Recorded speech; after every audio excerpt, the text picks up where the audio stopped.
Ayan. Hi mga katropa, ang ating video na i-review for today is napaka-special na kanta mula sa isa sa favorite P-pop groups ko na SB19. So, titingnan natin kung ano yung video na ito. Ito nga pala ang video ng Visa na ginawa nila at ito na rin ay nag-garner ng 2 million views. Grabe, no? At saka out na rin ito sa Spotify and Apple Music. Kung gusto niyo pakinggan, pwede yan. Lalagay ko dito yung video and track niya dito para makita niyo kung ano yung video, kung ano yung title ng kanta na to by SB19. So ayan. So let's go and let's get right on to the video.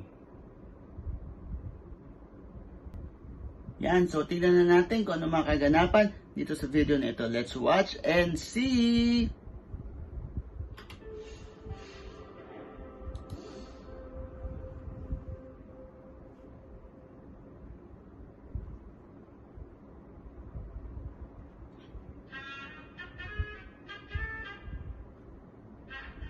Wow, si Ninong Ry and Friends!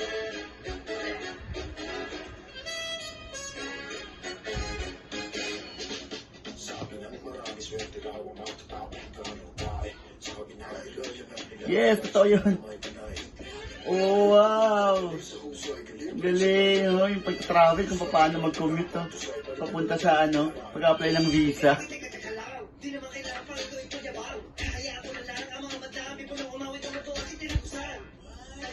Pilipino talaga, Pinoy na Pinoy eh. Ay siya, oo talaga, bawal naman yun eh. May kulay, yung buhok. Bang, bang, bang. Yes! Wow! Wala. Sure ba? Pizza.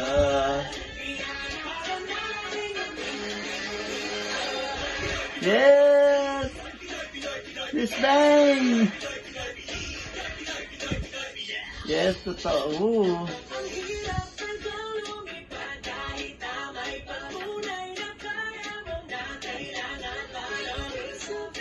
Totoo yan, mahirap talaga din sa Pilipinas. Yung ikaw pa yung mas maayos, ikaw pa yung maraming requirements. O diba, kita mo? Kung sino pa yung mga medyo alanganin, sino pa ina-approve? Grabe, di ba?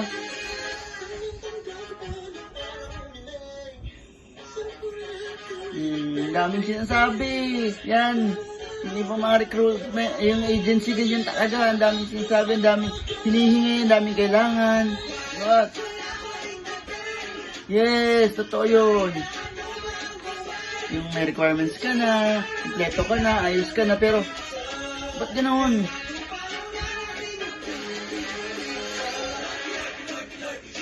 Wow, galing. Angas. Ayan na, yung recruiter na laging medyo iba timpla ng utak. Oo. Pablo. Oh no! Denied pa rin. Wala. O, kita mo, ang dami ng requirements pero wala pa din. Ay nako, Pilipinas nga naman. Ay, mga Pinoy nga naman talaga. Mga Pinoy na recruiter. Saka mga nasa agency. Nako, Diyos ko. Mga visa approver. Ano na? Grabe, no? Grabe, star-studded, mga influencers. Oh, totoo yan. Ang dami lang ginagawa pero wala pa din. Yes, true.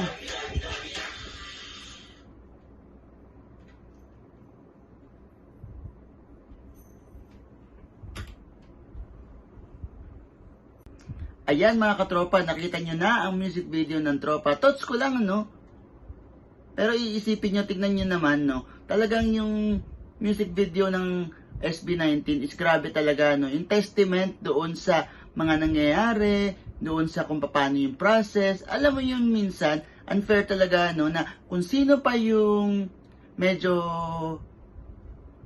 hindi ganun ka-okay, hindi ganun ka-ayos. Minsan, alam mo yun, bakit na-approve? Kumbaga, marami namang mga tao na able, makapagbayad, makapag-travel, makapag-abroad. Pero alam mo yun, minsan, iba talaga yung process talaga. Minsan, hindi mo masasabi. Minsan, nandun talaga sa nag-a-approve ng visa. Minsan, nandun din sa kanila talaga.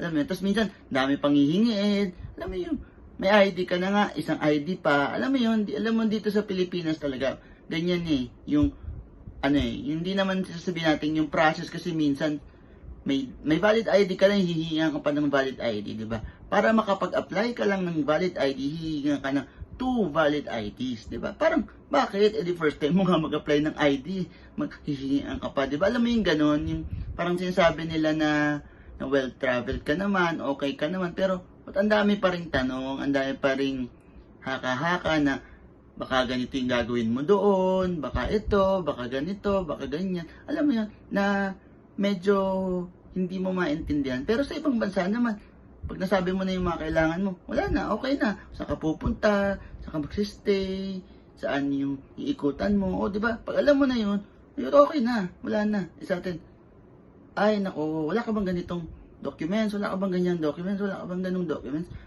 ay nako, bago ka makalipad, bago ka magkaroon ng visa, Diyos ko, Pilipinas, di ba? Alam mo yun, hindi ko naman sa inaano yung bansa natin, pero, kumbaga, ako'y nakatira naman dito sa Pilipinas, pero alam mo yun, siyempre, unfair naman din sa iba na talagang they want to travel, they want to go abroad na hindi naman madali hindi madali yung process na yun.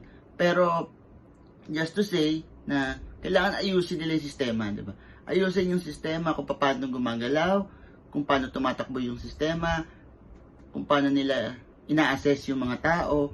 Kailangan doon pa lang titignan na natin Titignan na nila, ayusin na nila yung ganun pa lang.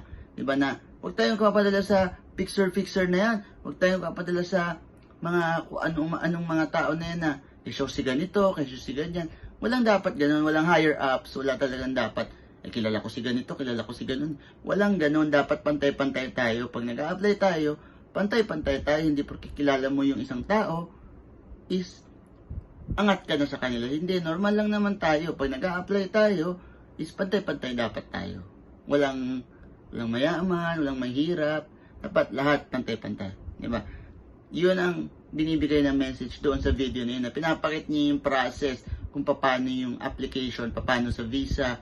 Dahil sila, SB19, naranasan din naman nila yun. Dahil tao lang din naman sila. Kahit sila yung pinakakilalang artist dito sa Pilipinas and all over the world, diba? Tao lang din naman sila, diba? Kailangan din naman nila yung mga bagay na yun bago sila makapunta sa ibang bansa, makapag-tour all over the world. Yan, ito ang aking thoughts. Hanggang sa muli, kita-kits ulit tayo sa aking next video. Bye-bye mga katropa, kita-kits ulit!